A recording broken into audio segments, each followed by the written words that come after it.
This is your video sermon for Palm Sunday.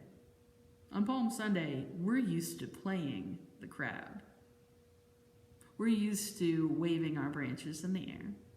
We're used to shouting, Hosanna. But on this Palm Sunday, when we're not allowed to be a crowd at all, it might be helpful to look at some of the other characters in the story and see what we can learn from being them. Here is the Matthew account of the triumphal entry into Jerusalem. Matthew 21, 1 through 11. When they had come near Jerusalem and had reached Bethphage at the Mount of Olives, Jesus sent 2 disciples, saying to them, "Go into the village ahead of you, and immediately you will find a donkey tied and a colt with her. Untie them and bring them to me. If anyone says anything to you, just say this, 'The Lord needs them,' and he will send them immediately."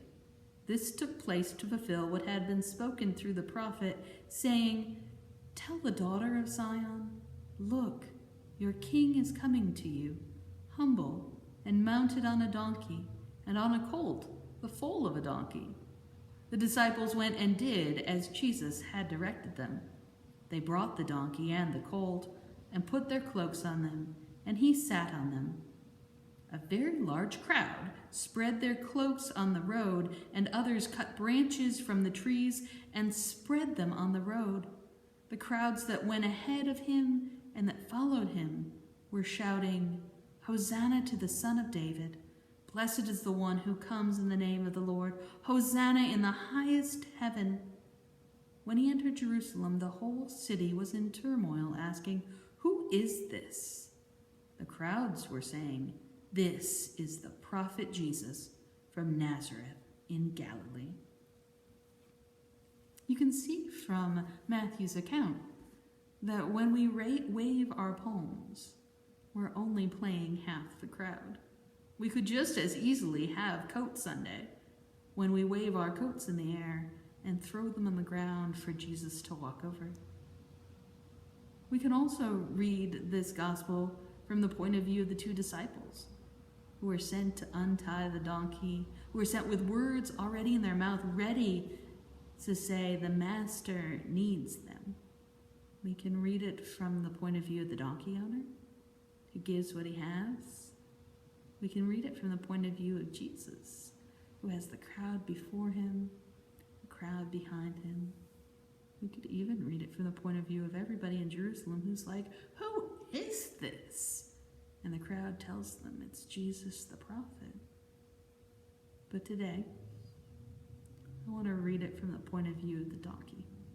And I've got some help, because the poet Mary Oliver wrote a poem that helps us understand this gospel from the point of view of the donkey. Here it is. It's called "The Poet Thinks About the Donkey" by Mary Oliver.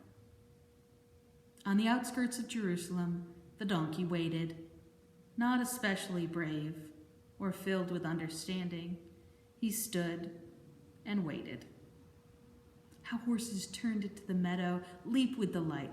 How doves, released from their cages, clatter away, splashed with sunlight. But the donkey, tied to a tree as usual, waited.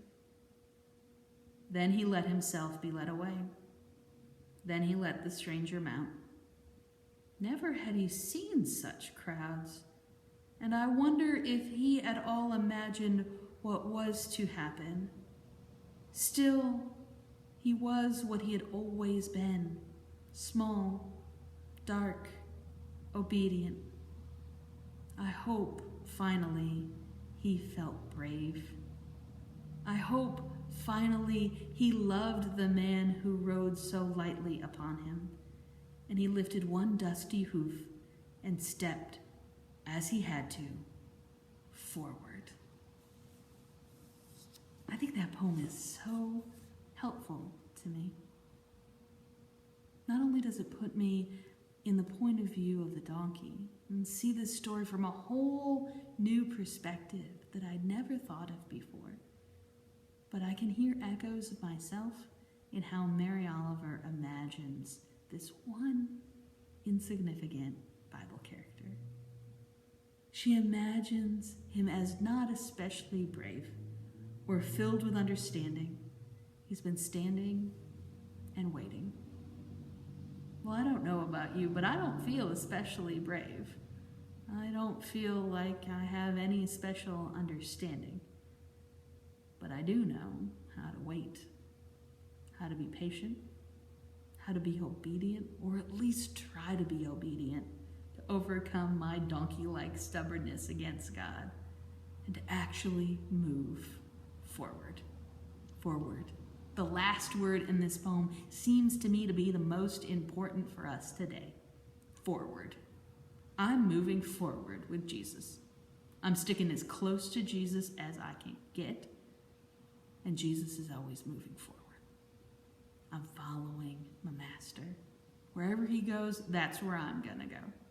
And I know that if I follow Christ, I will be led into situations where I can serve others, where I can show the love of God, where I can help others, where I can love others. We can't be the crowd this Palm Sunday.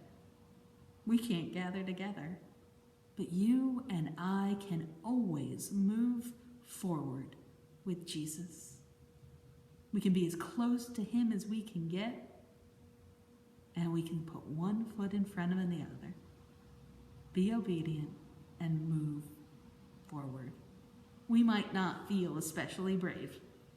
We might not seem to have any understanding of what's going on. But I know if we stay close to Jesus and walk his way, we won't get lost. We will not stray. And maybe, like the poet hopes for the donkey, maybe finally we will feel brave. Maybe finally we will love this man that we follow as we move forward.